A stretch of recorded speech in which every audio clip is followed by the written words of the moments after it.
Hey guys, tonight we begin with something a little sootier, the grimy, gaslit world of Victorian London.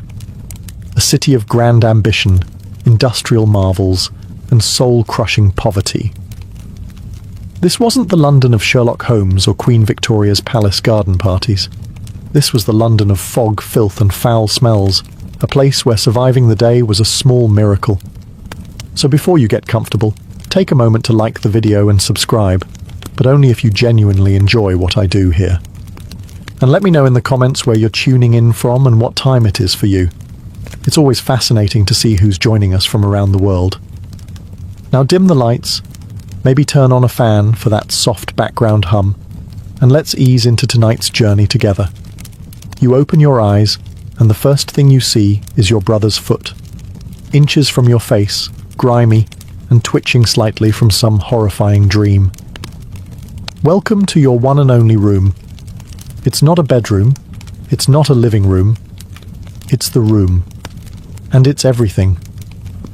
You share it with 6 other souls, 1 bed, 2 chairs with questionable structural integrity, and a rat who's been around so long you're considering charging him rent. There's no wallpaper, just patches of wall where something used to be. The ceiling leaks when it rains, and even when it doesn't, it drips something that you've decided not to investigate. The fireplace is fake, the air is damp. The floor creaks like it's trying to warn you of your own mortality. You're wrapped in a thin wool blanket that hasn't been washed since the Crimean War, and the pillow under your head is made of straw, possibly mixed with someone's long-forgotten sock. There's no plumbing. That bucket in the corner? That's the toilet, bath, and emergency water source, depending on the time of day and level of desperation. You've learned to breathe through your mouth in the mornings. It helps. A bit. There's one window, if you can call it that. So covered in soot and fog, it mostly just lets in the sound of cartwheels, shouting vendors, and someone aggressively coughing 3 doors down. You try not to think about the fact that the window opens onto an alley where the butcher dumps his offcuts and your neighbour keeps his goat. Every morning begins with a family-wide shuffle. You dress under blankets to avoid the cold. You swap spots around the wash basin like it's a game of musical chairs with fewer prizes, and someone always knocks over the chamber pot. And yet somehow, this room is still home. You know which floorboard creaks, which corner drips, and which window pane rattles just before your neighbour yells about his stolen boots. You know the smell, the dust, the strange sense of belonging. But make no mistake, this room isn't comfortable. It isn't cute. It's a place that prepares you for the day outside by making you suffer a little before you even leave. And trust me, the streets won't be kinder. You stumble out the front door, still blinking sleep from your eyes and clutching half a crust of bread, and immediately walk face first into a wall of choking fog. But this isn't the romantic, candle-lit haze they write about in novels. No, this is London's infamous pea super, and it's like trying to breathe through a cold stuffed sock. The sky is grey, the street is grey, the air is grey. You can't see the end of your own arm, and you're pretty sure that's a lamppost ahead. Or possibly a horse. Could go either way. This fog isn't just weather. It's murderous. Formed by the happy marriage of industrial coal smoke and natural mist, it clings to everything. It seeps into your lungs, coats your throat, and gives your clothes that signature London look, soot-streaked and mildly flammable. You cough. Everyone coughs. It's part of the local soundtrack, like church bells and clattering hooves. Children hack like lifelong smokers. Old men cough so hard they rattle windows. And doctors, well, they recommend moving to the countryside, which is great advice if you own land and your own lungs. The smell is a complex bouquet. Chimney soot, sewage vapour, horse manure, and last night's overcooked cabbage. If perfume makers bottled this, it would be called Eau de Urban Misery. And it gets into everything. Your hair, your bread, your one nice shirt you wear to funerals and job interviews. It's all stained with the scent of progress. The worst part? No one's surprised. People go about their day blindly, literally. Street lamps burn all day long and still don't help. You hear someone trip in the alley next to you, and someone else swear as their umbrella disappears into the mist like a ghost ship. At night, it gets even thicker. The fog curls through door cracks. It blankets the tenements, and if you don't keep a candle lit, you might walk straight into the fireplace, or worse, your neighbour's lap. So yes, the air in Victorian London doesn't just choke you, it brands you, smokes you, and dares you to keep breathing, and you haven't even reached the street market yet. You've made it out of bed, out of your smoke-soaked hovel, and down into the day's grey beginnings. Now your stomach groans. Time for breakfast.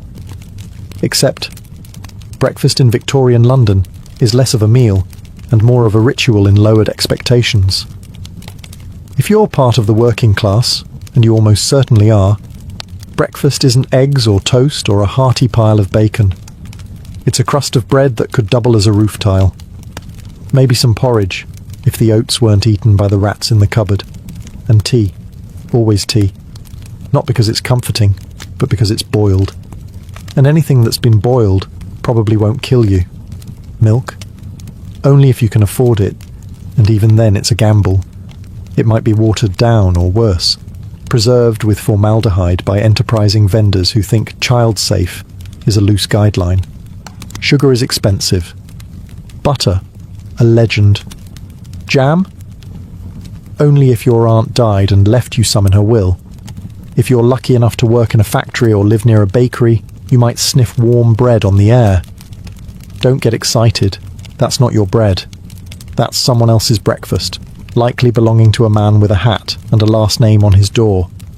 And if you're really down on your luck, an orphan, an out-of-work widow, or just someone who lost their job to a machine, you might find yourself queuing at a workhouse for a ladle of greyish gruel. It's warm. It's edible. That's about the kindest thing one can say. Street vendors might offer fried potatoes or old meat pies, but beware. The meat is unidentifiable, the oil ancient, and the odds of intestinal regret high. Still, the smell is oddly inviting. When you're starving, everything smells like hope. You eat quickly, standing, wrapped in your coat like a cloak of denial. There's no dining room, no soft morning music, just cold fog, clanging wheels, and the distant sound of someone already yelling about stolen coal. And now, bellies only half full and spirits not at all. It's time to step into the real monster, the streets of London. Welcome to the streets of Victorian London, a sprawling, chaotic organism, pulsing with smoke, mud, and misery. Every step you take is a calculated risk, and the street doesn't care if you're late for work or just trying to cross the road without being trampled to death. First things first, there are no sidewalks. Or if there are, they're so narrow, cracked and crowded that using them is a polite suggestion, not a safety guarantee. The main road is a mucky battlefield of hoofbeats, wagon wheels, and ankle-deep sludge. Horse-drawn carts barrel past at terrifying speeds. Carriages clip corners. One false move, and you're face down in a puddle that smells like something died in it, because something probably did. Now, mind the gutters. They run down the middle of the street, carrying all the city's discarded glory. Rotting vegetables, dead rats, coal ash, the contents of chamber pots dumped from upstairs windows, and the occasional shoe, foot optional. Crossing them without slipping requires Olympic-level balance, or a very long stick and no dignity. But it's not just the terrain that's out to get you. It's the people too. You've got street urchins darting around like caffeinated squirrels, pickpockets brushing against your coat, accidentally, and vendors yelling about eels, kippers, or something vaguely called meat. Everyone's yelling, all the time, about everything. There are also the coppers, trying to look important, while ignoring most of what's happening around them. If someone gets stabbed, they'll eventually wander over, assuming the shift hasn't ended, or they haven't been bribed to look the other way. The air, still thick with smog, now flavoured with horse manure and pipe smoke. And in the distance, you hear the bells of St. Paul's, Or maybe that's just your ears ringing after someone shouted in your face about chimney soot. Oh, and if it rains, which it does, often, the streets turn into rivers of filth. No one offers an umbrella. No one even looks surprised. You just pull your coat tighter and trudge through it, hoping your boots don't dissolve. And this is just your commute. Survive the streets, and you might live to find a job. Or at least something that pays enough to keep bread on the table and rats off your toes. You've navigated the sewers masquerading as streets, dodged horses and hooligans, and now it's time to make your living, if the city allows it. In Victorian London, a job isn't a title. It's a test of endurance, a way to slowly fall apart while clinging to the illusion of stability. If you're a man, you might be lucky enough to land work in a factory. 12 to 16 hours a day, 6 days a week, for wages that wouldn't feed a well-behaved cat. The noise is deafening. The air is full of soot, metal shavings and regret. If you lose a finger in the machine, don't worry. There are 20 children lined up behind you ready to take your spot. Don't fancy machinery. Try bricklaying, or hauling coal, or working in the docks where your back gives out by 30 and your teeth fall out by 40. If you live that long. Women. You're scrubbing floors, washing other people's laundry until your hands dissolve, sewing buttons until you forget what daylight looks like, all for pennies. And when those options run out, there's always the street. No sick leave, no safety, and no sympathy. Maybe you're a chimney sweep, or a mudlark, digging through the Thames at low tide, looking for scraps of rope, nails, or bones to sell. The smell is free. The dysentery? Also included. Or perhaps you've landed in a workhouse, that magical institution where the destitute are helped by being worked to the bone in exchange for food so bland it feels like a punishment. You're not here to thrive. You're here to not die too loudly. Jobs come and go. Illness doesn't. Injury means starvation. There's no workers' comp, no health insurance, and no HR department. Just a foreman yelling at you to lift faster, breathe quieter, and stop bleeding on the equipment. And heaven forbid you complain. There's always someone more desperate behind you, willing to work for even less. Competition is fierce, and compassion is scarce. So yes, you're employed, but don't get too excited. In Victorian London, a job doesn't pull you out of poverty. It just gives you something to do while you're in it. In Victorian London, childhood isn't a time of innocence. It's a short window before your back gives out and your lungs fill with soot. If you're small enough to fit inside a chimney, congratulations, you're considered employable.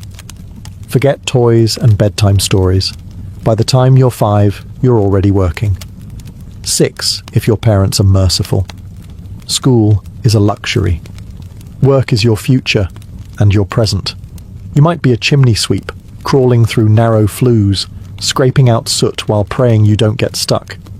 If you scream, they'll poke you with a stick. If you stop moving, they'll assume the worst and keep going.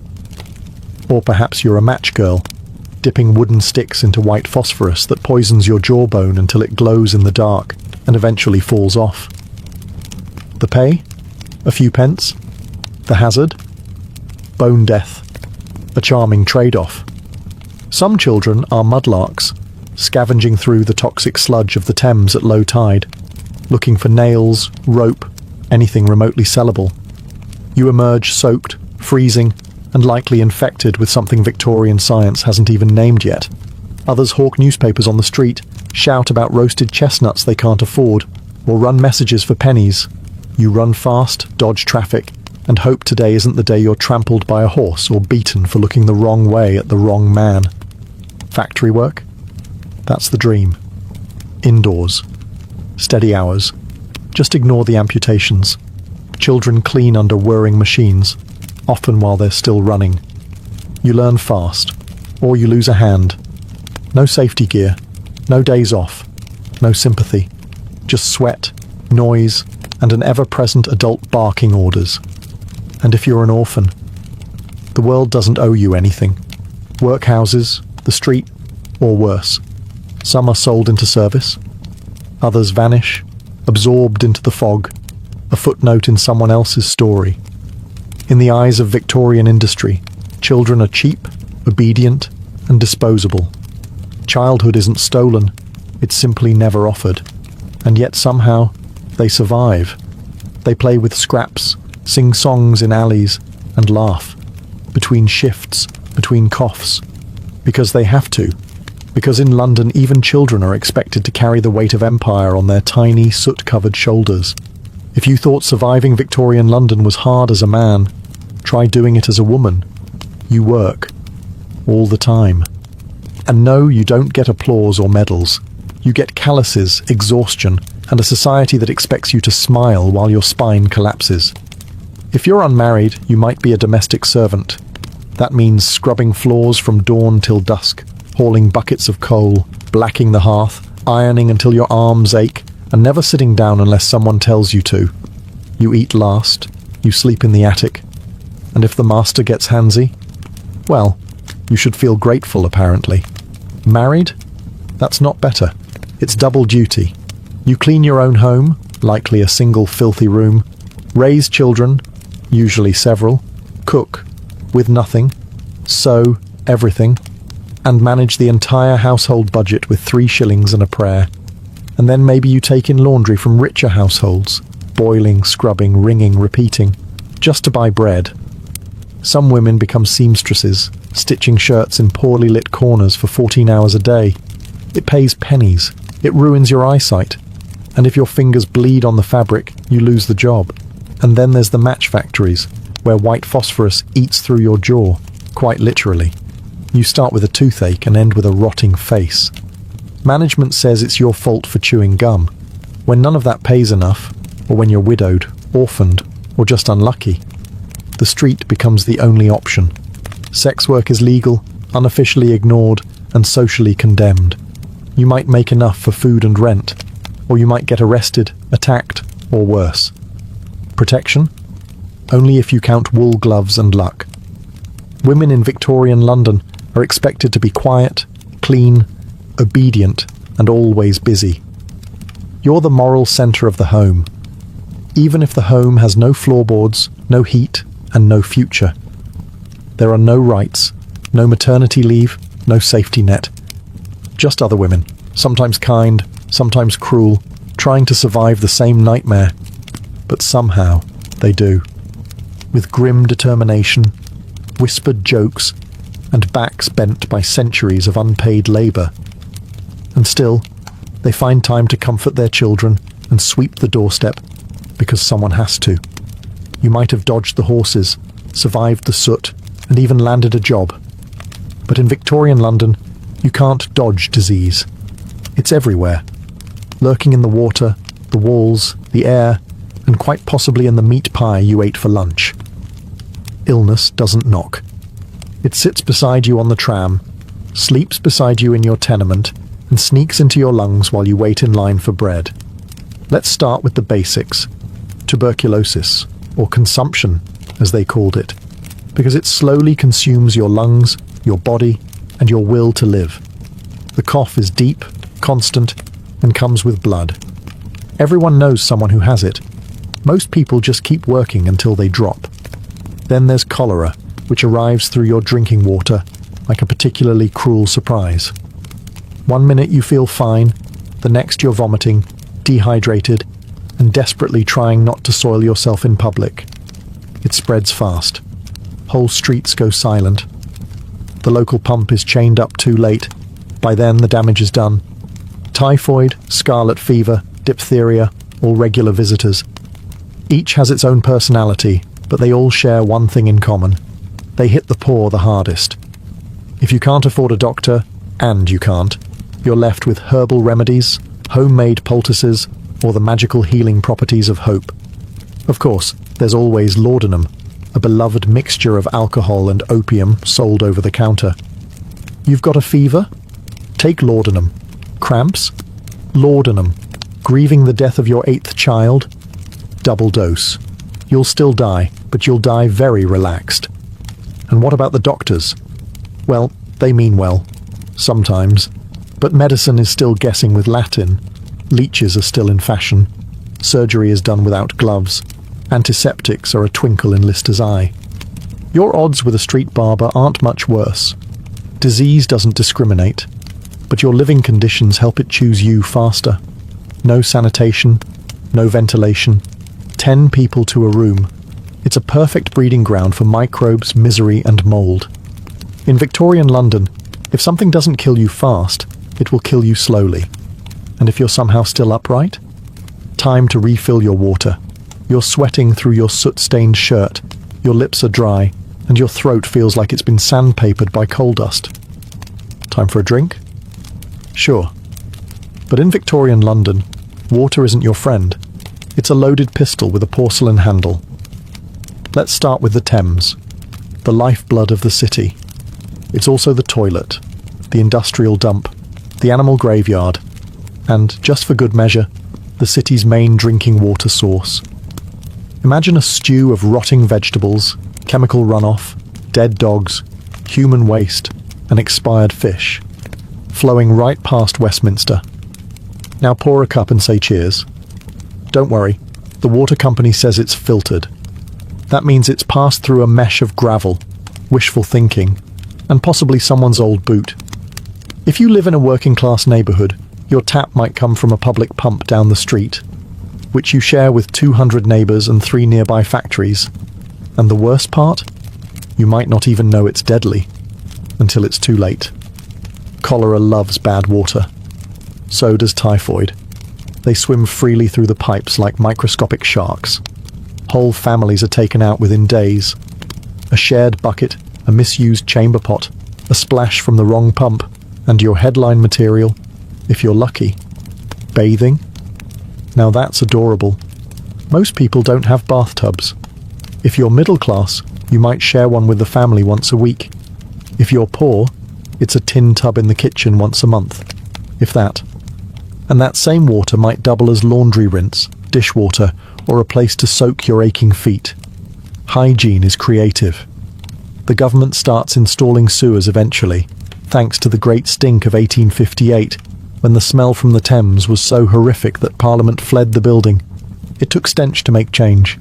Until then, you boil your water when you can, or drink beer, the safe Victorian beverage for children and adults alike. Weak, warm, and slightly fizzy with salvation. So yes, in Victorian London you can die from a glass of water. The trick isn't just avoiding thirst. It's avoiding where the thirst takes you. You've tried honest work. It's long, filthy, and barely pays enough to buy yesterday's bread. The water might kill you, the factory definitely will, and the rent collector doesn't take IOUs. So what's left?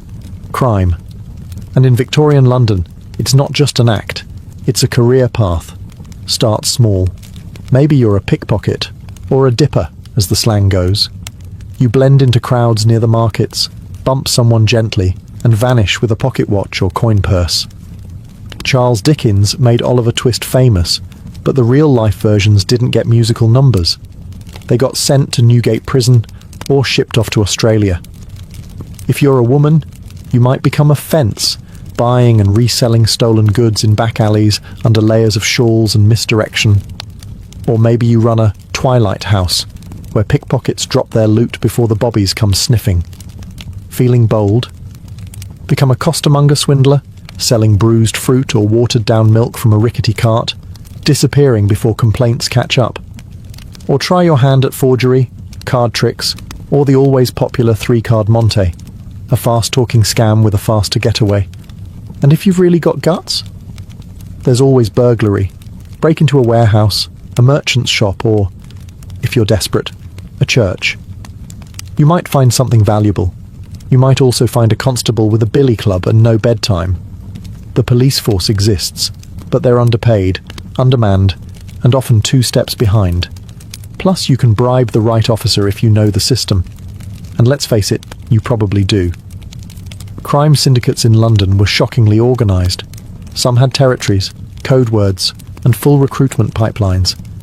Then there's the resurrection men, body snatchers who dig up fresh graves to sell corpses to medical schools. It's gruesome. It's illegal. It pays better than sewing buttons. Of course, the consequences are real. Get caught and you could be flogged, branded, jailed, or worse, transported to a penal colony. But if the alternative is starving on a cold street, well, risk has a certain appeal. Because in Victorian London, morality comes second to hunger. Crime isn't the opposite of work. It is work. And for many, it's the only job that hires. Let's say you've caught something. A cough, a fever.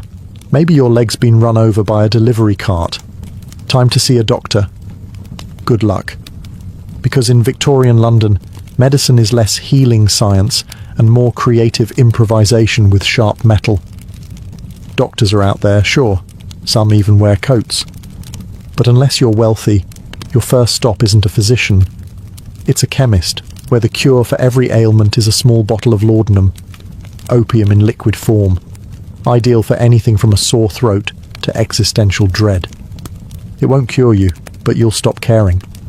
Can't afford a chemist? Maybe there's a barber surgeon down the road. Yes, a man who cuts hair and also amputates legs. If your wound is infected, he'll saw it off. No anesthesia, no antiseptic, just a stick to bite and a bucket to scream into. And don't even think about hospitals.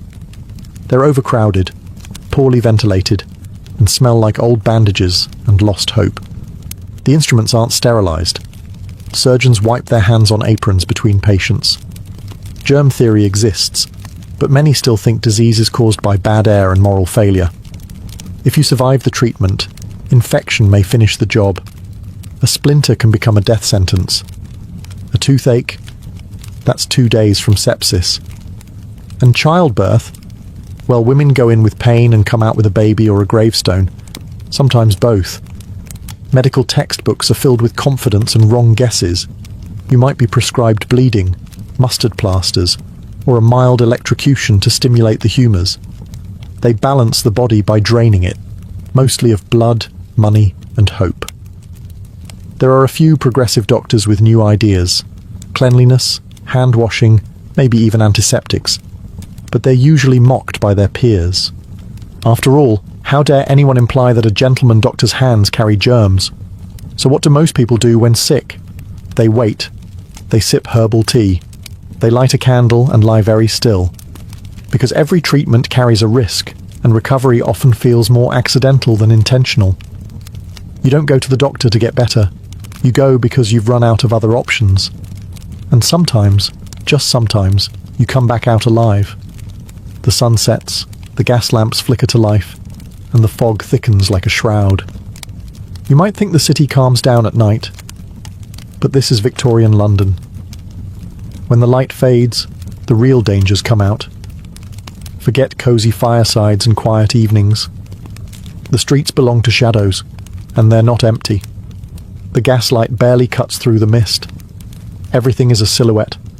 A hunched figure in the alley, a cloaked shape behind a lamppost, footsteps that echo one beat too many. If you're out alone, you're either lost, or you've run out of better options. The police patrol in pairs, swinging their truncheons and trying to look menacing. But even the constables know certain alleys are best left alone. Criminals own the night, and most wear shoes softer than a copper's boots. Robbers, cutthroats, and pickpockets thrive after dark. And if your route takes you through Whitechapel or Limehouse, you hold your breath and walk faster. Not because of ghosts, though the fog does play tricks, but because someone might be watching. And in 1888, he might have a knife. If you're a woman, the danger triples. Men leer from corners. Offers are whispered. Some follow. Others don't bother whispering. The darkness hides everything. Faces, screams, and sometimes bodies. Even if you stay indoors, you're not always safe. Tenement buildings creak and groan. Rats scratch behind walls. Arguments erupt 2 floors down and end with breaking glass or breaking bones. Sometimes someone vanishes, and no one asks why. And let's not forget the fires. Chimneys spark, stoves tip, a knocked-over oil lamp ignites a sleeping mat. No smoke alarms, no fire brigade that arrives in minutes. just neighbors shouting and throwing buckets into a blaze they can't control. If you must venture out, you carry a candle or a lantern and hope the flame doesn't blow out in the wind. Or worse, draw attention. Because in Victorian London, night isn't rest, it's risk. The poor don't sleep peacefully. They sleep light, one eye open, one ear tuned to the creak of stairs. And for many, morning is just something to survive to. The morning arrives, or at least you assume it does. Because in Victorian London, light isn't so much seen as guessed at through the thick, suffocating smog. It rolls in like a living thing, a grey, greasy mist made of coal smoke, fog, chimney ash, and the weary sighs of 1,000 overworked boilers. It wraps around buildings, slinks into cracks, and settles in your lungs like a squatter who refuses to leave. You cough, again. You never really stopped. The smog irritates your throat, clings to your skin, and makes your eyelashes feel sticky. Everyone coughs. It's part of the daily soundtrack, along with the church bells, the clip-clop of hooves, and someone yelling about turnips. You wipe the windows. The cloth comes away black. You wash your hands. The water turns grey. Your clothes, no matter how often they're scrubbed, always smell faintly of smoke and despair. Even your curtains are stained with soot. They hang heavy and stiff, like they've seen too much. You think about opening the window. Then you remember what's outside. More smoke, more filth, and the smell of 12 chimney fires fighting for dominance. The worst of it? This is normal. Londoners live in a permanent twilight. The sun is a rumour. People squint to read. Children grow pale. Plants on windowsills die of asphyxiation. And don't even think about drying laundry outside unless you enjoy wearing soot-stained shirts with a hint of arsenic. During the infamous Great Smogs, the air becomes so dense that you can't see your own feet. People get lost walking home. Omnibuses crash. Boats collide on the Thames. In 1873, one fog lasted for 5 straight days and left over 270 people dead. The city barely noticed. The poor, of course, get it worse. Their fires burn cheap, dirty coal. Their walls are thin. Their lungs weaker. Children wheeze through winter like old dogs. If you reach adulthood without bronchitis, consumption, or mysterious blackened phlegm, you're a miracle. And yet, you go on. You light the stove. You step outside. You pretend not to taste the air. Because in Victorian London, the smog never ends. It just waits for you. You'd be forgiven for thinking Victorian London was all soot, sickness, and screaming. And mostly, you'd be right. But even in the dirtiest corners, under the weight of poverty and fog, something human still flickers. Because kindness, oddly enough, survives here too, though you often have to squint to see it. You might spot it in the shared loaf of bread passed quietly between neighbours, when one family runs out before payday, or in the woman who gives her last halfpenny to a barefoot child with bloodied feet. There's no reward, just a nod, and maybe a smile, rare and precious. Even in the darkest places, the tenements, the alleys, the workhouses, people look out for each other. Not always, not perfectly, but often enough to prove that the city hasn't broken them completely. A mother shares her hot brick on a freezing night. A chimney sweep helps a new boy not get stuck on his first climb. A dying man gives his boots to someone who still has the strength to work. These aren't grand gestures. They're small, quiet, but they matter more than gold in a place where hope is a rationed luxury. The pubs help too. They're loud, smelly, overcrowded, and absolutely essential. It's where people gather to sing, to joke, to drink away their bruises and their sorrow. You might not afford meat, but you can share a laugh over watery ale. Even the street performers, the penny dreadful sellers, the blind fiddler at the corner, they all form a kind of patchwork comfort, reminders that not everything in the city is out to hurt you. Kindness here isn't naive. It's practical. It's born of shared suffering. Because when the system forgets you, when the rich pretend you don't exist, your only safety net is each other. And so, despite everything, the filth, the fever, the fog, people still love, still marry, still raise children, still hope. Because if you can find kindness in the gutter, a warm hand in the cold, a crust of bread, a half-hummed lullaby, then maybe the city hasn't won. Not yet. So after 14 chapters of choking smog, rats in the walls, toxic water, and toothless chemists prescribing opium for a broken leg, ask yourself, honestly, would you survive Victorian London? Probably not. Let's be clear. This wasn't a city built for comfort. It was built on coal, sweat, and the crushed spines of the working poor. Every day was a battle. Against hunger, against disease, against landlords, factory foremen, constables, and the constant creeping sense that the world had forgotten you. Modern luxuries, soap, antibiotics, light switches, didn't exist. There were no social safety nets, no universal healthcare, no days off. Just another fog-choked morning where your goal was simple. Don't die before supper. You'd miss things, like toilets, toothpaste, tap water that doesn't try to kill you. You'd wonder why everyone stares at you for brushing your teeth or asking about vegetables. You'd miss showers. Oh, you'd miss showers so much. And yet, people did survive. Somehow. They endured. Not because they were superhuman, but because they had no other choice. They formed unions. They raised families. They organized strikes, wrote novels, played music on street corners, and clung to hope like it was the last piece of bread in the pantry. They laughed, yes, even in the fog. They found love in crowded slums, sang lullabies over screaming children, and danced in pubs after 16-hour shifts. They weren't just victims. They were tough, resilient, and painfully human. You probably wouldn't last a day, and that's not an insult. It's a reminder. The people who did. They carried the weight of an empire on their backs, often barefoot, often hungry, and almost always ignored.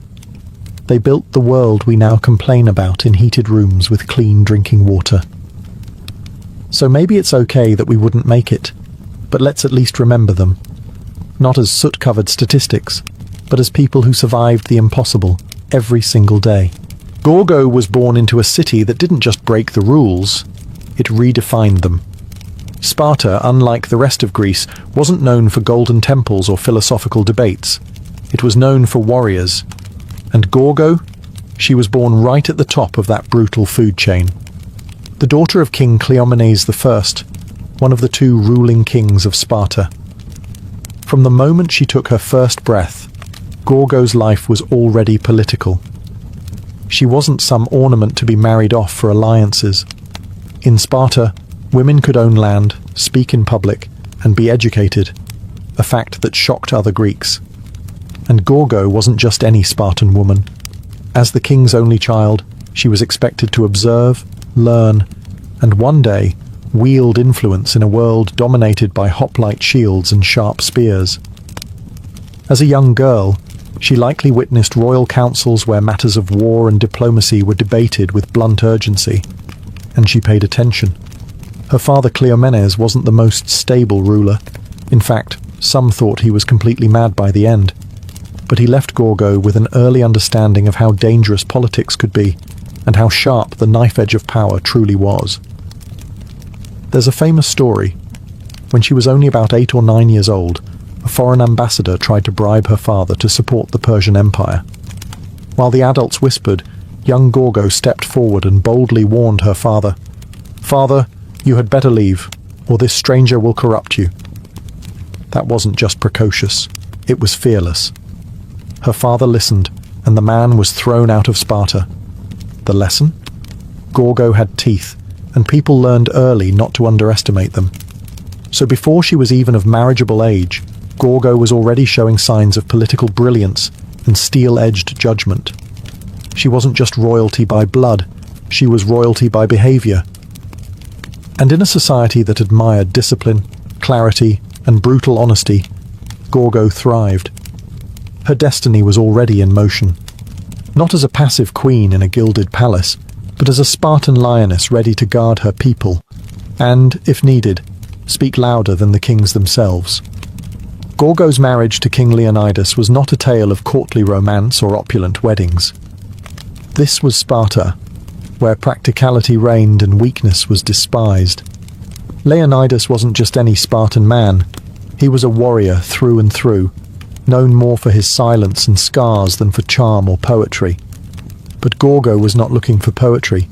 She was looking for power and a partner. By marrying Leonidas, she became queen. But unlike queens elsewhere in Greece, Gorgo didn't fade into the background. There were no secluded women's quarters for her, no endless weaving by candlelight. Spartan queens were expected to speak, to advise, to stand beside their kings as intellectual equals. And Leonidas knew exactly who he had married. Gorgo was clever, fiercely loyal to Sparta, and utterly unafraid to speak her mind, even to him. Their partnership was built on mutual respect. In the famously terse style of their people, they likely spoke few words, but every word counted. Gorgo, raised in the fire of politics since childhood, likely advised Leonidas on diplomatic tensions, Persian threats, and internal Spartan rivalries. While other Greek women were hidden from public life, Gorgo helped shape Spartan policy from within the palace walls and beyond. One of her most legendary moments came during the build-up to the Persian invasion. As tensions with Xerxes grew, Leonidas prepared to march north with his small army of 300 Spartans. Before he left, Gorgo, now a seasoned political mind, wasn't overcome with tears or begging. Instead, she offered him just 6 chilling words. "Come back with your shield, or on it." That wasn't just a farewell. That was an order. It was the ultimate Spartan command, reminding her husband that death in honor was preferable to life in shame. If he couldn't win, he was to die standing. And Leonidas did. At Thermopylae, he and his 300 fell to the last man, buying precious time for Greece to rally. His death would echo through history, but Gorgo's words would echo louder. She didn't just send her husband off to die. She helped forge the myth of Thermopylae itself. While Leonidas died a hero, Gorgo lived to protect the legacy, and perhaps to shape the empire his sacrifice tried to save. After Leonidas's death at Thermopylae, many queens would have slipped quietly into mourning, perhaps disappearing from the public eye. Not Gorgo. In fact, her influence only grew stronger. She had become more than just a widow. She was now the living symbol of Spartan resilience. And while statues were built for the fallen, Gorgo became a living reminder of why they fought in the first place. With Leonidas gone, Sparta was vulnerable, not just militarily, but politically. The war with Persia still raged, alliances were fragile, and tensions ran high across the Greek world. In this chaos, Gorgo acted as both guardian and strategist. Though we don't have detailed records of her day-to-day political maneuvers, several ancient sources, including Herodotus, make it clear. When matters of diplomacy or internal threat arose, Gorgo was consulted. She wasn't just included, she was trusted. One story tells of a hidden message sent to the Spartans on a wooden tablet. The text had been scraped away and replaced with wax to disguise its contents, a warning about Persia's coming invasion. The men of the Spartan court were baffled, but Gorgo, calmly assessing the strange tablet, instructed them to scrape off the wax. Beneath it, the original message revealed the dire news. Gorgo had solved a diplomatic riddle that could have cost Sparta everything. Her insight likely saved thousands of lives. But Gorgo's genius wasn't just in puzzles.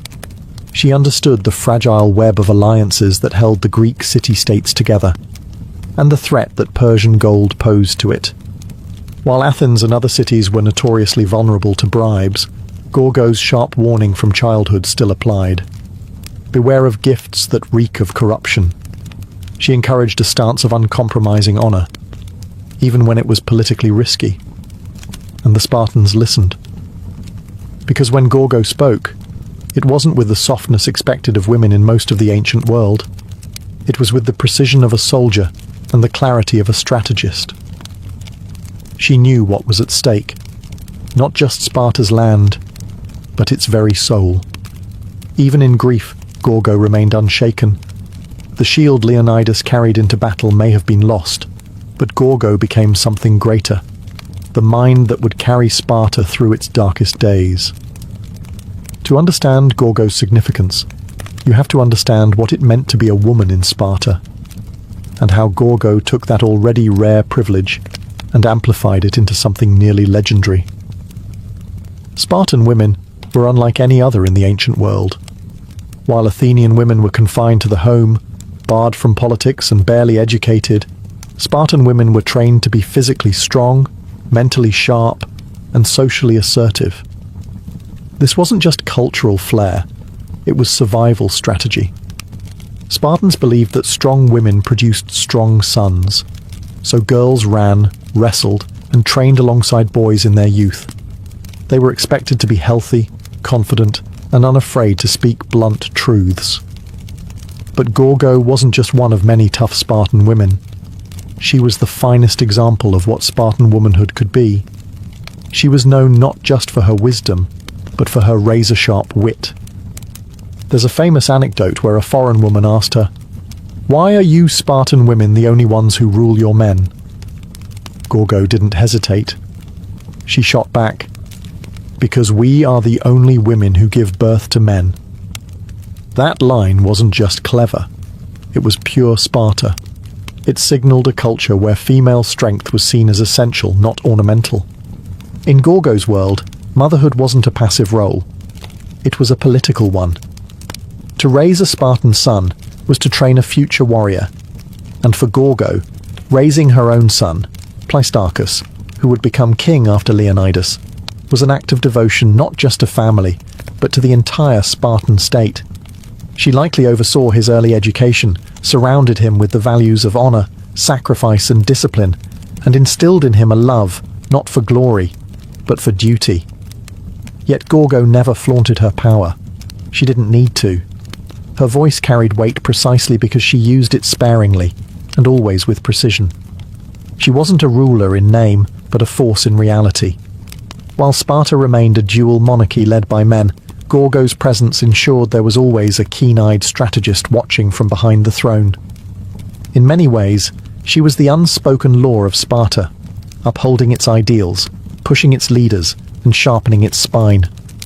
Gorgo didn't just redefine what it meant to be a queen, she redefined what it meant to be a Spartan. The death of Leonidas at Thermopylae was a seismic moment, not just emotionally but politically. He had become a martyr for all of Greece, a symbol of resistance against Persian tyranny. But Sparta could not afford to weep for long. War was still raging, and the decisions made in the months that followed would determine the fate of the entire Greek world. And while Gorgo held no official rank, her influence didn't vanish with her husband's body. With her son, Pleistarchus, still a minor, a regency had to be established. While historical records don't list Gorgo as a formal regent, we can be sure she had a role in guiding his education and shaping the political decisions made in his name. This wasn't a time for grieving mothers. This was a time for cold calculation. The Persian threat was still looming, and Greece was deeply divided. Athens wanted to fight on sea, Sparta on land. Unity was fragile. It was likely during this critical period that Gorgo became something of an unofficial advisor to the Spartan Gerousia, the Council of Elders. She understood both Persian cunning and Greek pride, and more importantly, she understood how to balance Spartan honor with practical survival. Sparta could not afford to be reckless, nor could it afford to look weak. Gorgo had seen what unchecked ambition did to her father Cleomenes, and she had learned how to walk the tightrope of power. She would have been present as Sparta debated its next steps, whether to march north again, whether to commit troops to the naval battle of Salamis, or whether to defend the Peloponnesus and let the rest of Greece fend for itself. These were not easy decisions, and they were being made by men who had just lost their king in a blaze of glory. Gorgo's presence, rational, emotionally controlled, and deeply patriotic, may have been the anchor Sparta needed. There is no record of her giving orders, but there didn't need to be. Spartan queens led through example, not decree. Her mere survival, her unshaken presence, was itself a kind of leadership. In a city obsessed with honor, Gorgo had already proven that she could carry the shield. And now, without Leonidas, she carried the memory of his sacrifice into every political decision that followed. As the war against Persia raged and the years passed, Gorgo's role subtly shifted, from queen consort to queen mother, from political influencer to guardian of legacy. Yet she was never a relic of a past era. Gorgo remained a living embodiment of Spartan ideals, a presence so formidable that even without a crown or battlefield, she still commanded attention. Her son, Pleistarchus, eventually took the throne, but he was not the kind of king his father had been. Quiet, less known, and largely absent from military glory, Pleistarchus ruled in the long shadow cast by Leonidas. And behind him, still watching, was Gorgo, the woman who had raised him, shaped him, and ensured he understood what it meant to carry the blood of a hero. But what made Gorgo exceptional wasn't just her connection to two kings. It was her mind, her reputation, and the rare fact that she appears by name in multiple ancient sources, something extremely uncommon for women in classical history. Herodotus, the so-called father of history, mentions her more than once, praising her intelligence and recounting her ability to solve riddles and navigate political threats. In a world where women were often nameless shadows, Gorgo stood out, not as a myth or a lover or a tragic figure, but as a mind to be reckoned with. She was, in many ways, the embodiment of what Sparta wanted to believe about itself. A society where even women were strong, wise, and ready to defend their homeland at any cost. Gorgo didn't need to fight with a spear. She fought with words, with counsel, with unwavering resolve. Her contributions weren't made on dusty battlefields, but in war councils and private conversations, in raising a king and keeping a nation emotionally intact during its darkest hours. Even centuries later, her name remains one of the few ancient Spartan women preserved by history. Not because she was a queen, but because she was impossible to forget. In an age when the achievements of women were easily erased, Gorgo's intellect, sharp tongue, and political bravery left a mark too deep to wash away. She didn't inherit greatness. She carved her own version of it. And Sparta, brutal and uncompromising as it was, loved her for it. Sparta prized few things: silence, strength, and discipline. But Gorgo managed to make her voice one of its sharpest weapons. She didn't speak often, but when she did, her words were remembered for centuries. She was living proof that in a culture where words were precious, the right ones could echo louder than shields clashing in battle. Gorgo was a master of Spartan wit, a form of verbal warfare all its own. She didn't use metaphors or flowery speeches. She used the truth, delivered like a knife to the heart of pretense. One of her most quoted responses came when a foreign woman asked, "Why are Spartan women the only ones who rule their men?" Gorgo's reply was legendary. "Because we are the only women who give birth to men." The line wasn't just a jab, it was a manifesto. In 6 words, she summarized the entire Spartan worldview and female empowerment the way only a Spartan could, with blunt, blistering pride. She used language like a general uses tactics. When she exposed the bribe attempt to her father as a child, she didn't stammer or plead. She issued a warning. When Persian messages came hidden in wax, she offered the solution without hesitation. Gorgo didn't just speak. She strategized through words, and Sparta listened. In a male-dominated society built around the sword, Gorgo showed that intellect could be a battlefield too. Her statements have the rhythm of command and the clarity of someone who understood power, not as ornamentation, but as responsibility. She didn't need to scream to be heard. She made every word a dagger. And what made her words so devastating was that they were always anchored in truth. She didn't bluff. She didn't flatter. Gorgo knew exactly what was expected of her. As a queen, as a Spartan, as a woman who had seen kings fall and wars ignite. She met those expectations head-on, not with emotional outbursts, but with calculated, unforgettable replies. Her voice was her weapon. Her intellect was her armor. And while many queens are remembered for their tears or their beauty, Gorgo was remembered for what she said, and for never saying anything she didn't mean. In Sparta, that was the highest form of respect anyone could earn. Gorgo's later years were spent in a city that never softened. Unlike other Greek polis that evolved into cultural centers, Sparta refused to compromise its militaristic identity.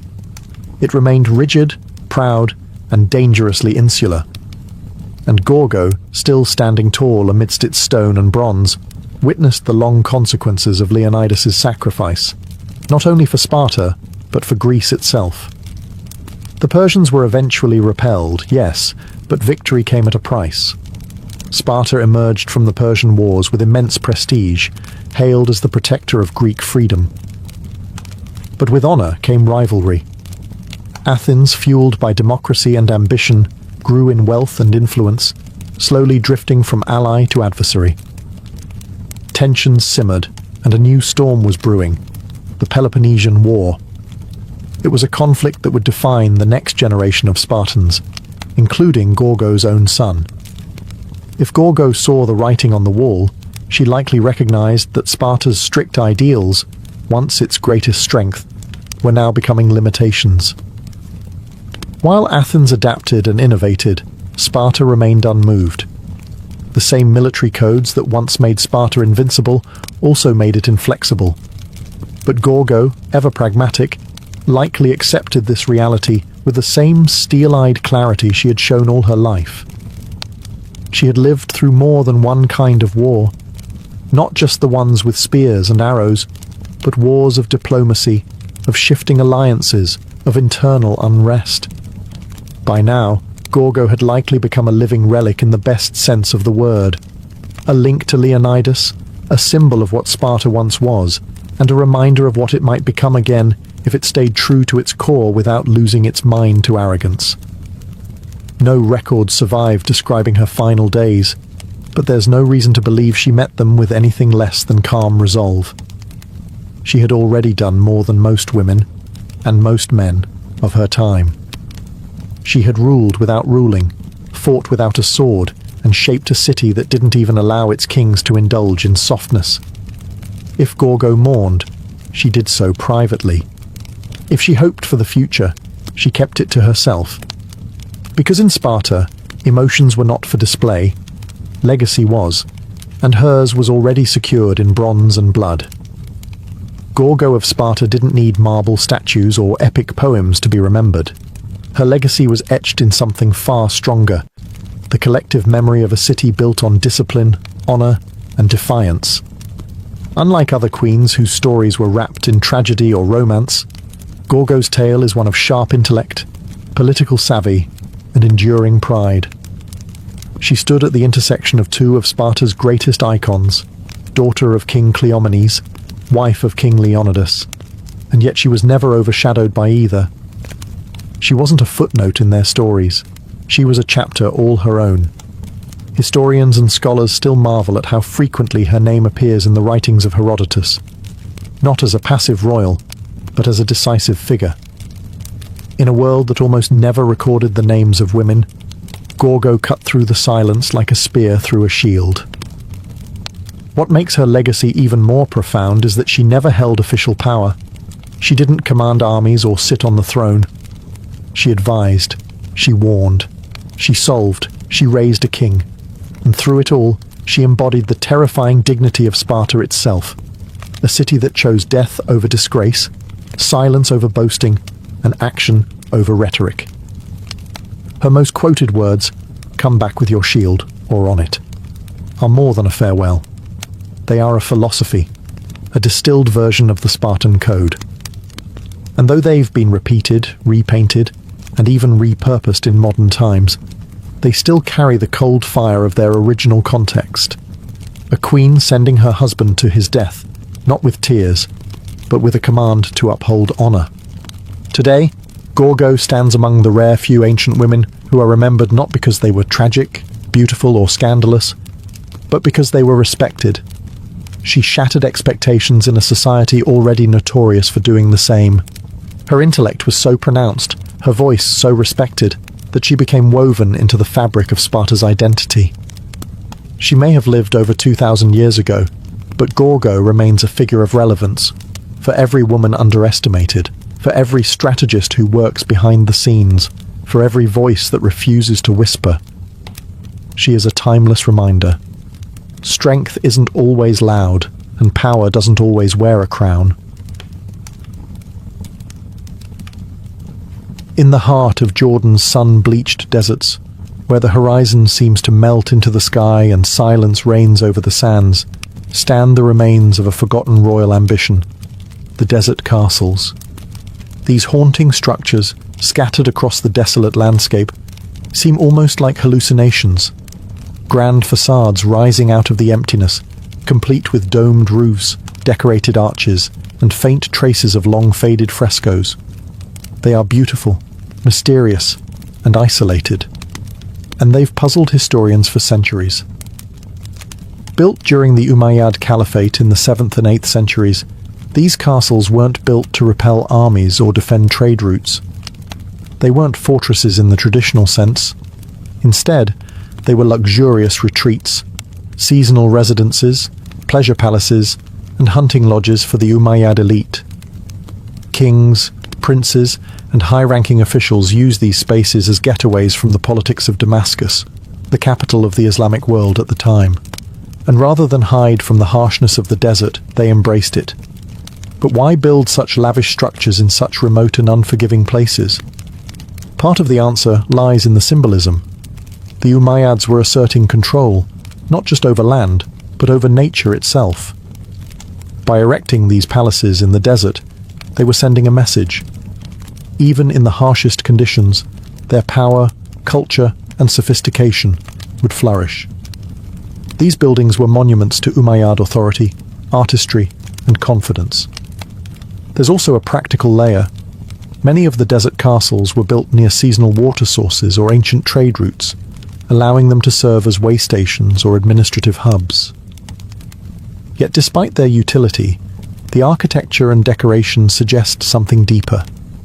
These were places of beauty and leisure. The walls once shimmered with frescoes depicting animals, musicians, and even Byzantine-style nudes, a surprising sight in early Islamic art. There were stargazing chambers, elaborate bathhouses, and audience halls with intricate carvings. Today, many of the desert castles lie in ruins, partially buried by the sand they once defied. But even in decay, they tell a story of a time when the desert was not a place to escape, but a place to transform. In these silent stones, the Umayyads left behind more than architecture. They left an echo of empire, ambition, and oasis-born luxury. To understand the desert castles of Jordan, we must step into the mindset of the Umayyads, the first great Islamic dynasty, rising from the sands of Arabia to rule an empire that stretched from Spain to Central Asia. Their capital in Damascus pulsed with political power. But the Umayyads were still very much products of their tribal, nomadic roots. The desert wasn't something to be avoided.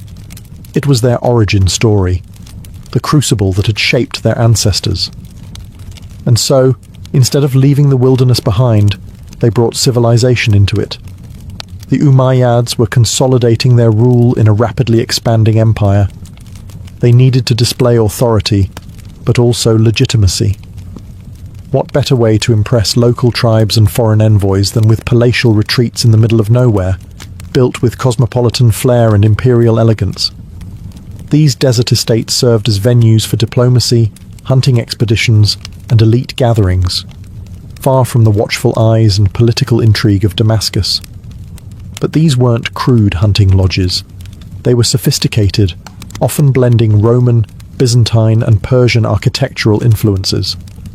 The Umayyads had inherited the architectural vocabulary of the lands they conquered, and they weren't afraid to mix styles. Some of the castles featured mosaics of grapevines, fountains framed with Corinthian columns, and frescoes filled with mythical creatures. This eclectic blend of East and West sent a clear message. The Umayyads were not just desert warlords. They were heirs to a broader, multi-civilizational legacy. In places like Qasr al-Mashata, you can still see intricate stonework adorning the outer walls, with floral and geometric designs that suggest a fusion of Islamic restraint and Greco-Roman exuberance.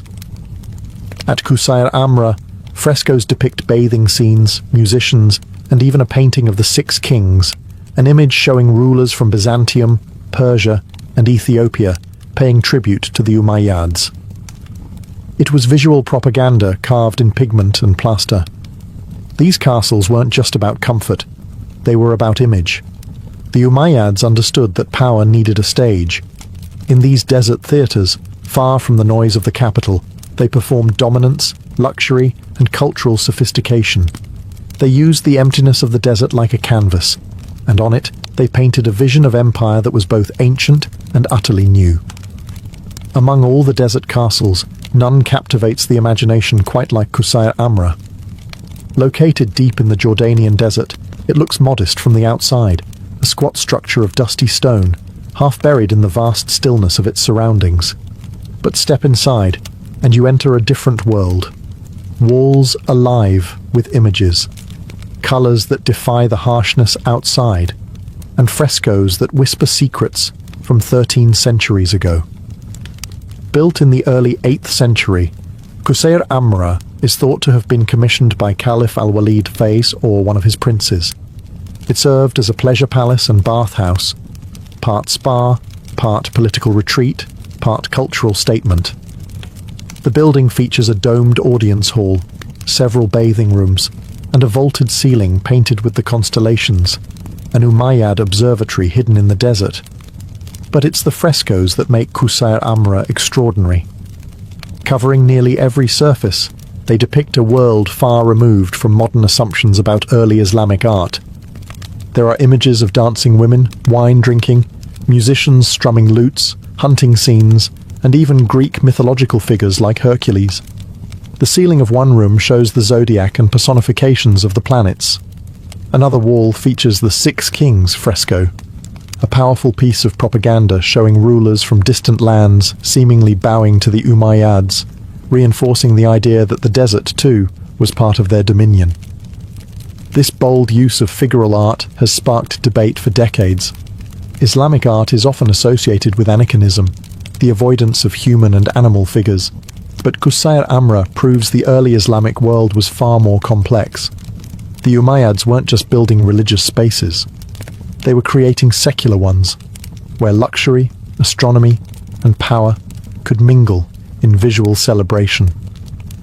And yet, time has taken its toll. Many frescoes are faded, their colours dulled by centuries of wind and heat. But restoration efforts have helped preserve their haunting beauty.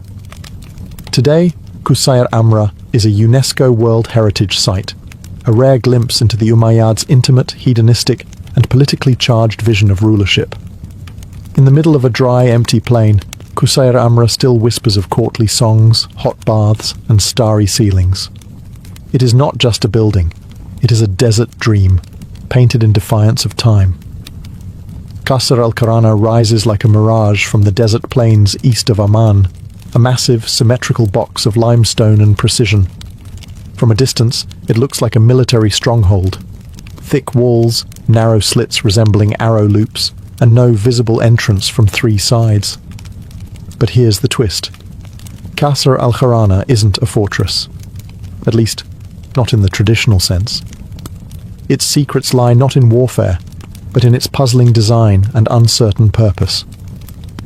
Built around the early 8th century, this desert structure is one of the best preserved Umayyad castles, yet scholars remain divided over what it actually was. Despite its fortress-like appearance, there are no real defences, no battlements, no water source, and no evidence of a standing garrison. The narrow slits may have let in light, but they wouldn't have stopped attackers. So why the armoured disguise? The prevailing theory is that Qasr al-Qarana served as a caravanserai, a roadside inn for traders, travellers, and diplomats crossing the desert.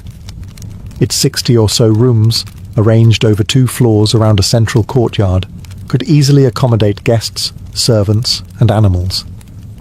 It may have also functioned as a meeting point for tribal leaders, a space for the Umayyad administration to exert influence over the Bedouin tribes who controlled the routes of the desert. Inside, the structure reveals more subtle sophistication. There are vaulted ceilings, decorative niches, and even traces of plasterwork. The second floor features rooms that may have been used for gatherings or negotiations, private enough to conduct business, but grand enough to impress. Some of the graffiti etched into the walls suggest literate guests from diverse regions, offering clues to its wide usage. Qasr al-Kharana feels like a riddle, built to look like a fortress, but behaving like a salon. Its very ambiguity may have been intentional.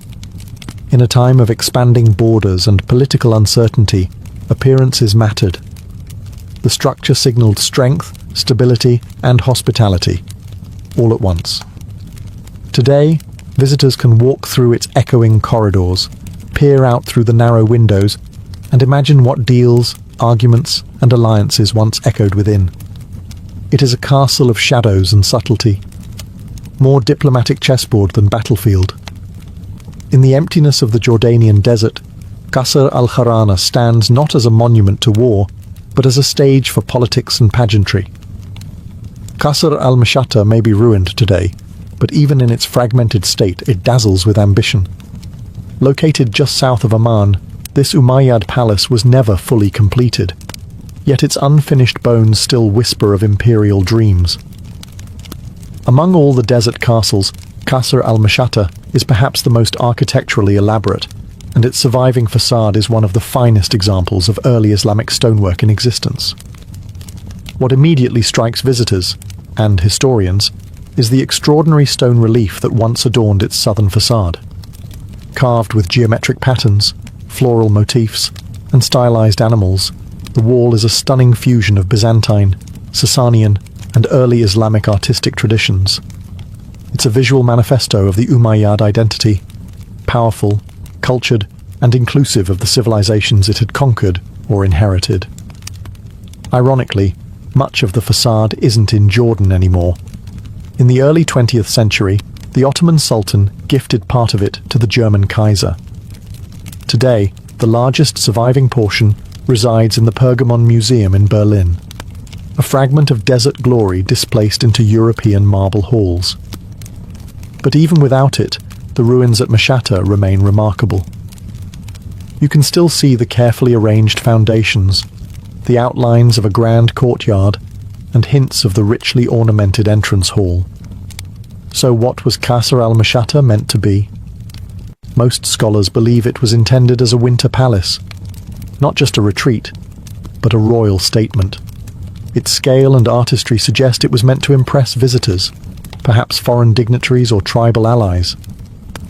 The palace would have featured audience halls, private quarters, courtyards, and even a mosque, all part of a self-contained oasis of power in the desert. But then, construction abruptly stopped. Some say the death of Caliph al-Walid II, who commissioned it, led to its abandonment. Others point to structural issues or shifting political priorities.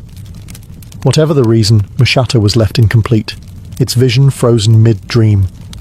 And yet, the ruin still commands respect. Even unfinished, Qasr al-Mashhata tells a clear story.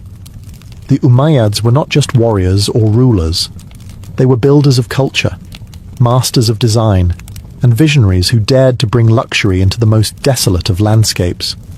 Mashhata may have fallen silent, but its carved stones still speak the language of empire, bold, intricate, and enduring.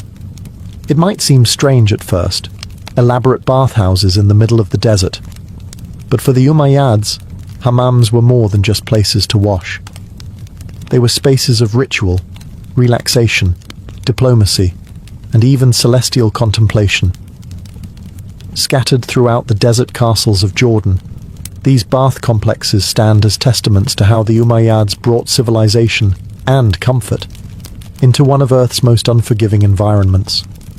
Take Qusayr Amra, for example.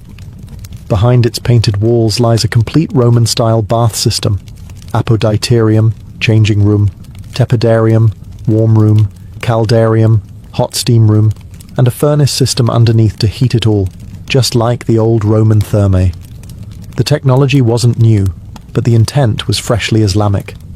The Umayyads had absorbed the knowledge of their conquered territories and adapted it to their own needs. In a world where water was precious, having a functioning bathhouse was a sign of serious wealth and power. It demonstrated the caliphate's ability to manipulate nature, not just survive it. Bathing wasn't just hygienic, it was social. Here, rulers and courtiers could relax, host tribal leaders, or discuss matters of state away from the prying eyes of the court. It was intimacy wrapped in ceremony. And then there's the art. In the steam-filled walls of these hammams, we find frescoes that challenge expectations: zodiac signs, planetary figures, bathing women, musicians, hunting scenes. The ceilings in some bathhouses even resemble ancient planetariums, especially in Qusayr Amra, where constellations are meticulously painted across the dome. It's as if the act of bathing was elevated into a cosmic experience, linking the physical cleansing of the body with the spiritual vastness of the heavens. This embrace of luxury wasn't decadence, it was calculated. The Umayyads weren't Puritans. They believed that showcasing their refinement was a way to legitimize their power. And in the desert, where luxury was scarce, a steaming bath was as much a political statement as a military parade. These hammams, tucked inside lonely palaces, offered not just water, but culture. Places where sand gave way to steam, and where the stars above were mirrored in painted ceilings below. They remind us that even in exile from the capital, the Umayyads lived not with austerity, but with elegance and intention. One of the most mesmerizing and overlooked aspects of Jordan's desert castles is how many of them seem designed not just for comfort or politics, but for the stars. In a time before telescopes and apps, the night sky was both map and mystery. The Umayyads, inheritors of Greco-Roman science and Persian cosmology, looked to the heavens with both spiritual reverence and intellectual curiosity. And they brought that fascination into the architecture of their desert retreats. In Qusayr Amra, for example, the bathhouse dome is painted with an astrological sky. The zodiac signs, constellations, and celestial symbols circle the ceiling in a rich blend of science and art. This is not decoration for decoration's sake. It reflects a deep understanding of astronomy, likely inherited from the scholars and scribes of the Byzantine and Persian empires. The Umayyads weren't just warriors, they were cultural sponges, absorbing the best of what the ancient world had to offer. The presence of these celestial themes may have had multiple layers of meaning. On one hand, they signaled the caliphate's knowledge and sophistication. On the other, they echoed a more mystical relationship with the cosmos, the belief that power on earth was mirrored in the stars. Aligning one's rule with celestial order wasn't just good politics, it was divine symbolism. In the quiet of the desert, far from the lights of the cities, the night sky would have been overwhelming, black velvet lit with thousands of stars. The desert castles, with their open courtyards and domed chambers, were ideal observatories. Whether for calculating calendars, navigating the desert, or engaging in more esoteric practices, these sites were perfect for skywatching. The combination of isolation, silence, and celestial awe must have created a setting that was as spiritual as it was scientific. It's worth remembering that early Islam was not at odds with science. In fact, the Umayyad era helped lay the groundwork for what would later become the Islamic golden age of astronomy. These castles, built in the middle of nowhere, were part of that intellectual lineage, not just places to bathe or rule, but to contemplate the heavens. In stone and pigment, the Umayyads carved their place between earth and sky, desert kings with their eyes on the stars. One of the most enduring mysteries surrounding the desert castles of Jordan is their sheer remoteness. Why would the Umayyads build lavish palaces richly decorated bathhouses, and star-studded observatories so far from any major city or settlement?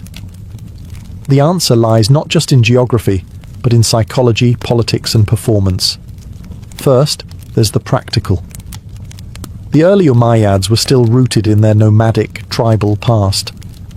For them, the desert was not an obstacle, it was home. The open landscape offered familiarity, privacy, and freedom. Building in the desert allowed the caliphs and their princes to retreat from the constant pressure of court life in Damascus and reconnect with their roots. These weren't outposts, they were sanctuaries. But the isolation also served a deeper purpose: symbolic domination. Constructing monumental architecture in the middle of an arid wasteland was an intentional act of power. It demonstrated that even the most barren, inhospitable lands could be tamed and transformed by the will of the caliph. These castles sent a message that Umayyad authority extended beyond cities and farms into the very heart of nature's emptiness. Remote placement also ensured secrecy and exclusivity. These castles were where sensitive negotiations could unfold, where tribal leaders could be wooed with gifts and luxury far from the rumors and rivalries of urban politics.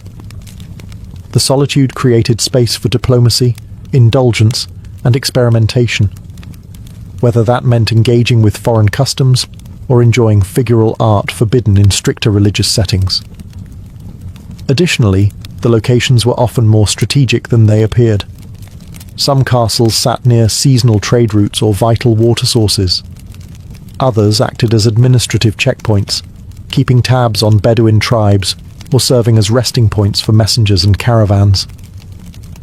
Their locations may have looked remote on a map, but in the political topography of the early Islamic Empire, they were well-placed chess pieces. And finally, there's the aesthetic. The vast emptiness of the desert served as a backdrop that amplified the majesty of the structures themselves. The contrast between barren land and intricate stonework made these castles feel like miracles. Man-made oases of culture and elegance, standing in proud defiance of nature. Their remoteness wasn't a flaw, it was the point. Each desert castle was a quiet roar, declaring that refinement, rule, and beauty could bloom even where nothing else dared to grow.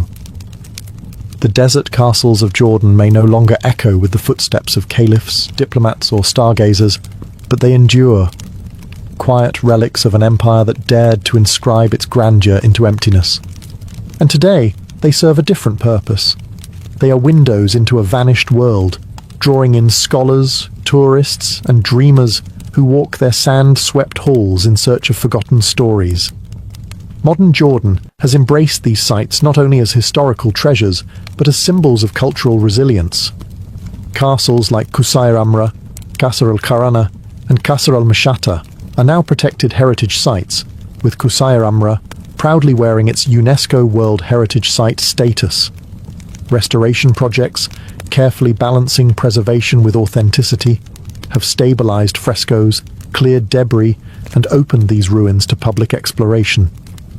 Still, time and nature remain persistent adversaries. The harsh desert climate, intense sun, dry winds, and sand erosion continue to threaten the delicate artwork and structures.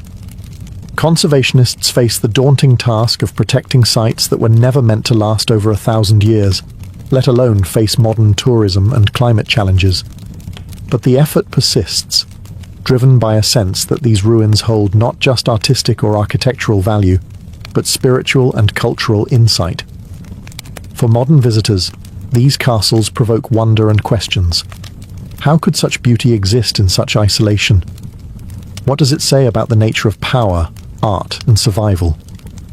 Walking through Qusayr Amra's painted chambers, or gazing through the narrow windows of Qasr al-Kharana, one is struck not by decay, but by the persistence of memory.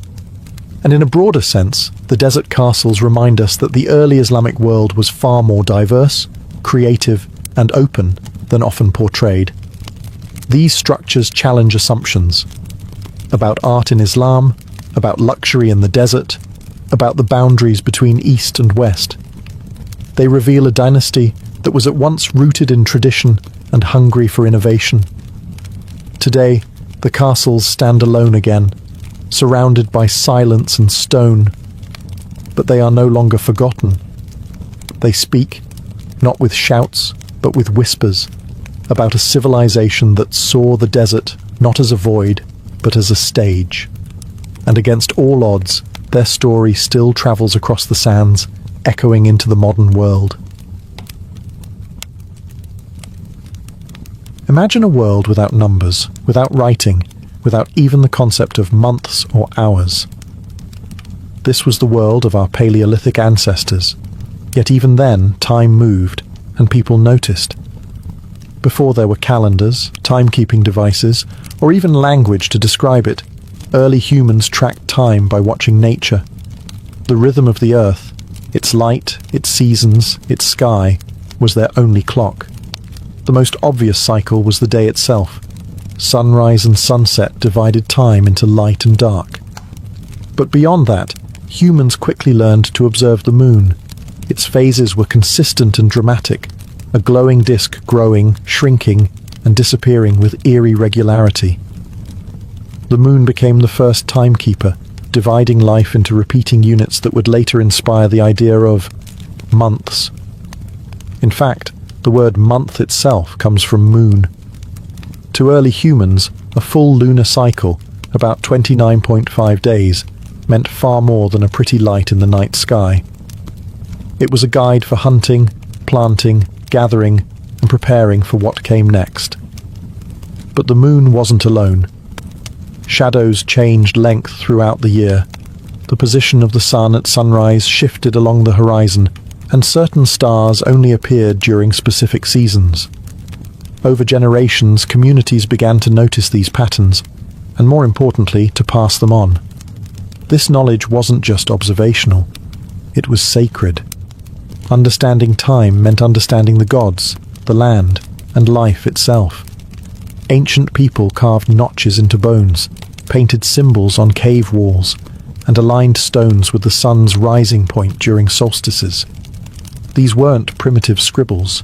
They were early efforts at marking the passage of time. Some of the oldest known calendars come from 30,000 years ago, antler bones with carved tally marks, possibly tracking moon cycles or menstrual cycles, both deeply tied to survival and fertility. In the absence of clocks, early humans lived in tune with nature's cues. Time was not abstract. It was the breath of the earth. It told you when to move, when to hunt, when to hide, and when to hope. Before time had numbers, it had meaning.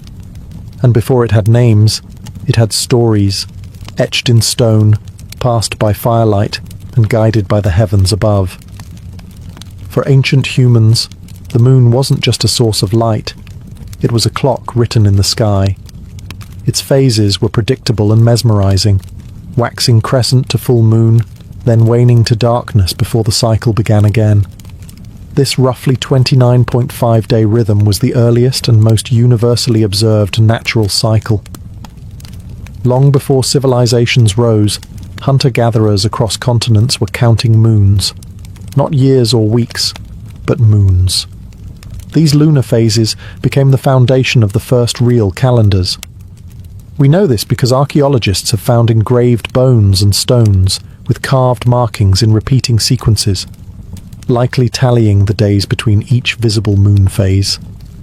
Some of these artifacts are over 30,000 years old, predating writing and even agriculture. One such find, the Ishango bone from Central Africa, contains a series of notches that many scholars believe correspond to a lunar calendar, perhaps even one used to track fertility or hunting seasons. Why the moon? Because it was the easiest way to see time change. Solar changes happened slowly, and stars required deep knowledge. But the moon was obvious, shifting every few days and offering a sense of progress. For early humans, especially nomadic ones, this was practical and reliable. A month was a complete moon cycle, and 12 of those came close to a full solar year, though not quite. This mismatch would cause problems later, especially for agricultural societies that needed more accurate planting schedules. As civilizations began to form, many cultures formalized these lunar calendars. The Babylonians, Egyptians, Chinese, Maya, and Hebrews all used versions of lunar timekeeping. Some, like the Islamic calendar, remain strictly lunar to this day. Others began adjusting, adding leap days or months to sync the moon's cycle with the solar year. But in these early stages, the moon reigned supreme. The calendar wasn't just a tool, it was a sacred map. The moon was often personified as gods, goddesses, or celestial beings who watched over the people. Its cycles were tied to festivals, rituals, and myths. In tracking the moon, early humans weren't just measuring time, they were giving it meaning. The moon taught us to count. And in counting, we began to understand time not as an endless blur, but as something that could be held, named, and passed on. As human societies evolved from nomadic bands to settled agricultural communities, the moon alone was no longer enough. Farming required more than knowing when a month had passed. It demanded precise awareness of the seasons, when to plant, when to harvest, when rains would come or frost would return. And for that, early humans turned to the sun. Unlike the moon, the sun's movements were subtle, stretching across the horizon over the course of a year. But those who observed patiently began to notice a pattern. The sun did not rise and set in the same place every day.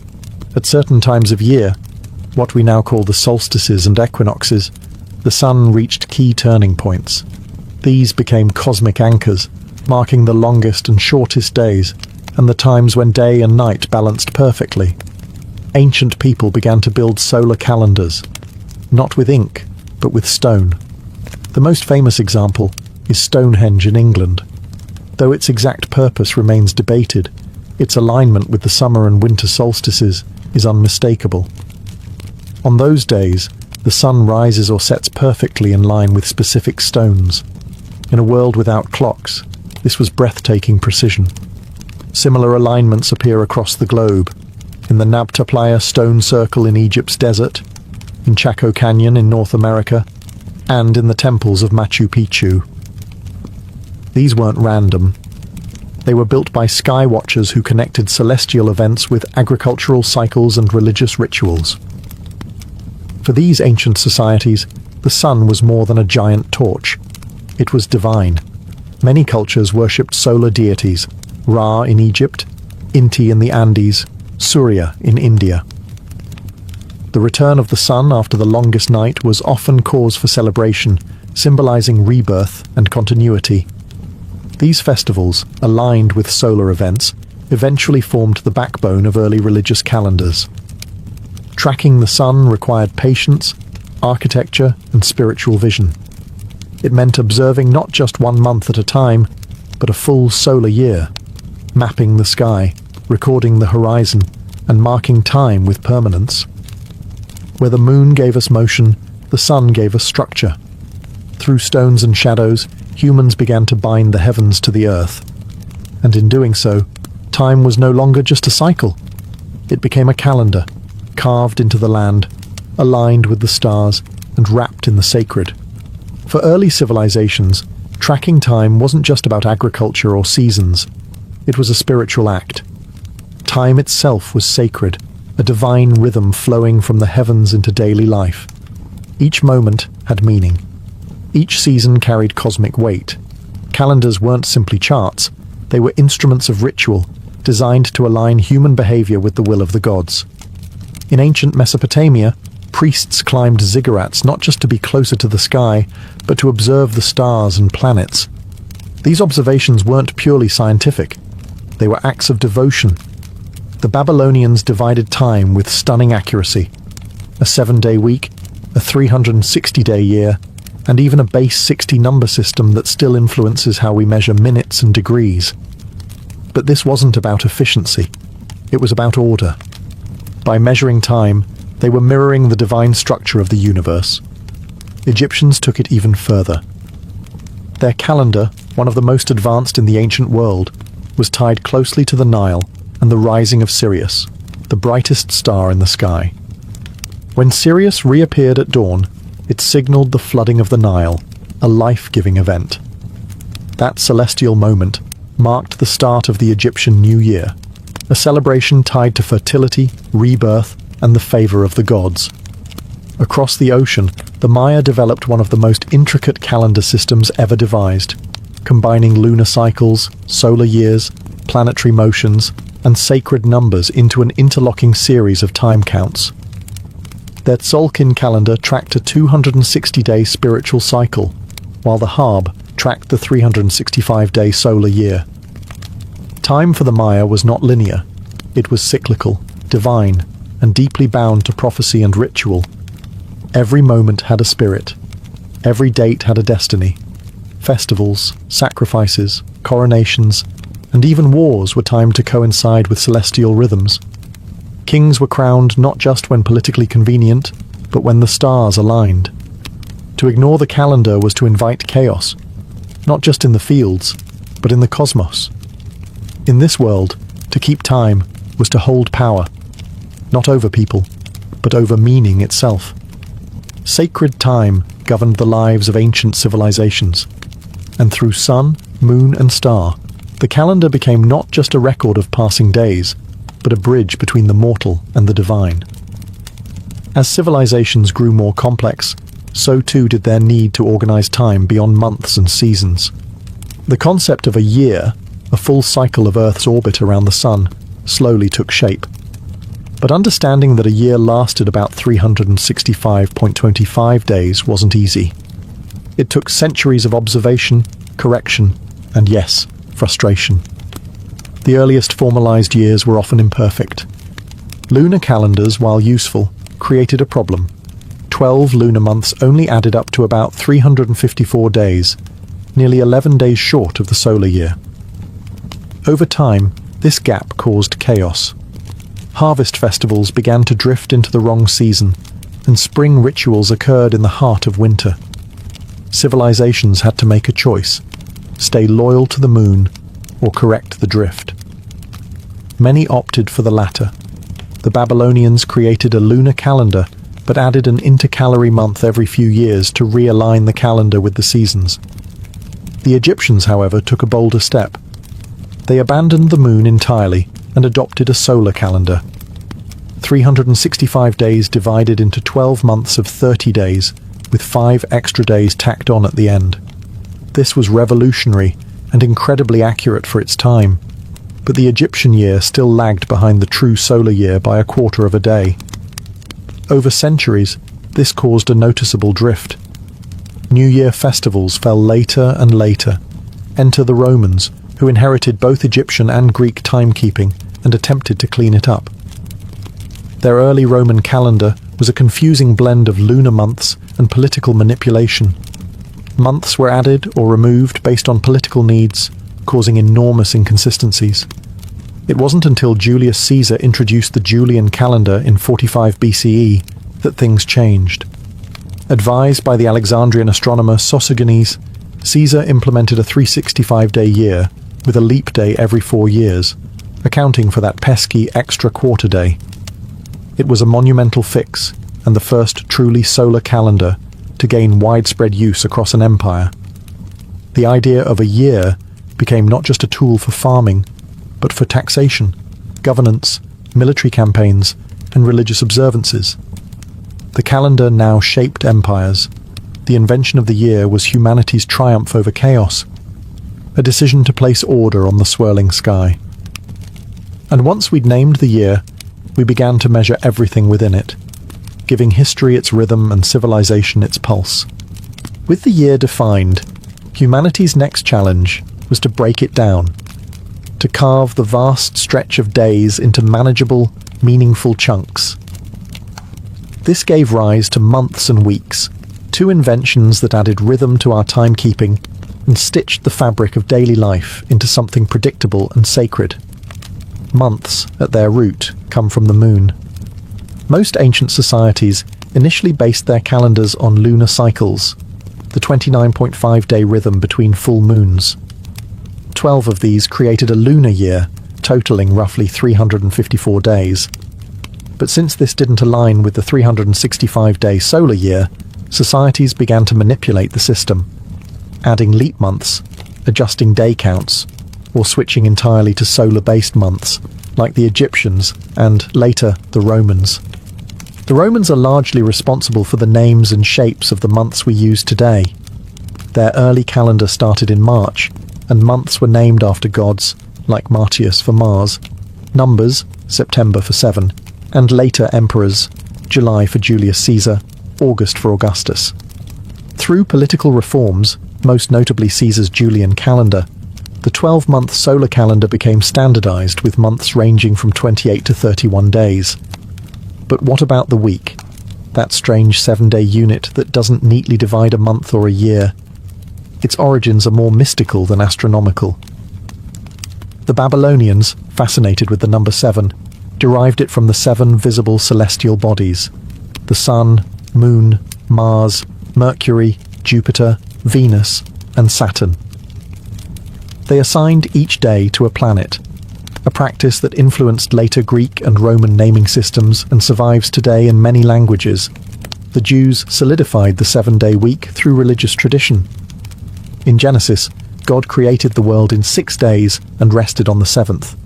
This sacred structure was adopted and carried through into Christianity and Islam, eventually spreading across the Western world. By the time the Romans adopted it in the 1st century CE, the 7-day week had become a fixture, not because it was logical, but because it was meaningful.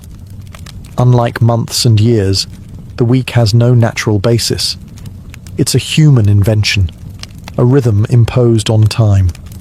Yet it endures, shaping work schedules, religious observance, and social life across centuries and civilizations. By breaking time into months and weeks, humanity gave time rhythm, and rhythm in turn gave us ritual, rest, and routine. As civilizations matured, calendars evolved from tools of survival into instruments of power. Whoever controlled the calendar controlled not just the seasons, but society itself. Taxes, festivals, harvests, royal decrees, and even war campaigns were governed by the date. Calendars became political tools, religious statements, and cultural weapons, used to shape identity, unify empires, and reinforce authority. In ancient Rome, Julius Caesar's reform of the chaotic Roman calendar wasn't just a bureaucratic fix, it was a statement. The new Julian calendar, introduced in 45 BCE, imposed order over disorder. It allowed the Roman Empire to synchronize administration across vast territories, from Britain to Egypt. And with July renamed in Caesar's honor, the calendar itself became a monument to his legacy. Later, Augustus Caesar followed suit, naming August after himself and adjusting its length to equal July, because no emperor wanted his month to be shorter than his predecessors. In Rome, even time had to flatter power. Meanwhile, in China, imperial dynasties created calendars tailored to the reigning emperor's mandate. The Chinese calendar, a sophisticated lunisolar system, wasn't just practical, it was symbolic. When a new emperor rose, a new calendar cycle often began, reinforcing the idea that he had inherited the mandate of heaven. The calendar reflected cosmic harmony and the emperor's place within it. The Islamic calendar, established during the reign of Caliph Umar in the 7th century CE, began with a political and spiritual event, the Hijra, or Prophet Muhammad's migration from Mecca to Medina. Unlike solar calendars, it remained purely lunar, making religious festivals float through the seasons. That fluidity, however, became a unifying thread, tying Muslims across different regions and climates to the same spiritual timeline. Even in medieval Europe, calendars became battlegrounds for authority. The church aligned saints' days and religious festivals with pre-existing pagan cycles to ease conversion. Time itself was baptized. The calendar didn't just tell people what day it was, it told them how to behave. Calendars weren't neutral. They were curated by those in charge, defining when debts were due, when armies marched, when gods were honored, and when history began. From emperors to priests, kings to astronomers, the right to mark time became a form of dominion. because to shape the calendar was to shape reality itself, to make your story the rhythm of everyone else's life. By the 16th century, time itself had drifted out of sync. The Julian calendar, once a masterpiece of Roman engineering, had slowly lost accuracy. It miscalculated the solar year by about 11 minutes annually, a small error that, over centuries, added up. By the 1500s, the spring equinox, which once fell around March 21st, had crept backward to March 10th. For a church that depended on precise dates to celebrate Easter, this was a theological crisis. Enter Pope Gregory XIII, who in 1582 launched the most significant calendar reform in history, the Gregorian calendar. Guided by Jesuit astronomers and mathematicians, the Pope's solution was both simple and radical. To realign the calendar with the actual solar year, 10 days were dropped. October 4th, 1582 was immediately followed by October 15th. Time itself was rewritten. But the reform didn't stop there. Gregory's team also revised the leap year rule. The Julian calendar added a leap day every 4 years, but that was too generous. The new rule kept the leap year every 4 years, unless the year was divisible by 100, unless again it was divisible by 400. So 1600 was a leap year, but 1700, 1800, and 1900 were not. This corrected the long-term drift and brought the calendar's accuracy within 26 seconds per year of the solar cycle. Still, adoption wasn't immediate or universal.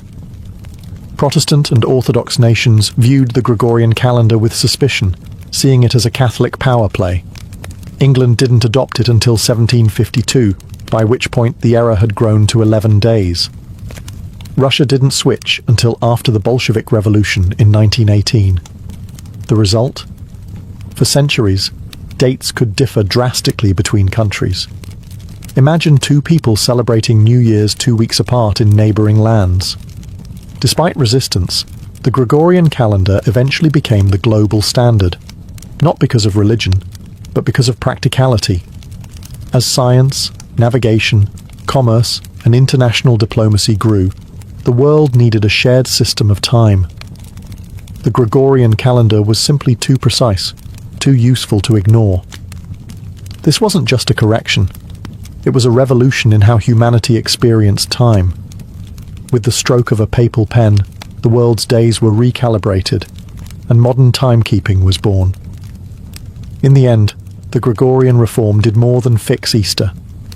It aligned the human clock with the celestial one, once again making time a dance between heaven and earth. Today, the calendar feels ordinary, something printed on smartphones, office walls, and kitchen magnets. But behind its grids and numbers lies a legacy thousands of years in the making. A journey from sacred ritual to mechanical precision, from observing the stars to syncing with satellites. Timekeeping, once the domain of priests and astronomers, is now a global system, standardized, regulated, and relentlessly ticking. We now use the Gregorian calendar almost universally.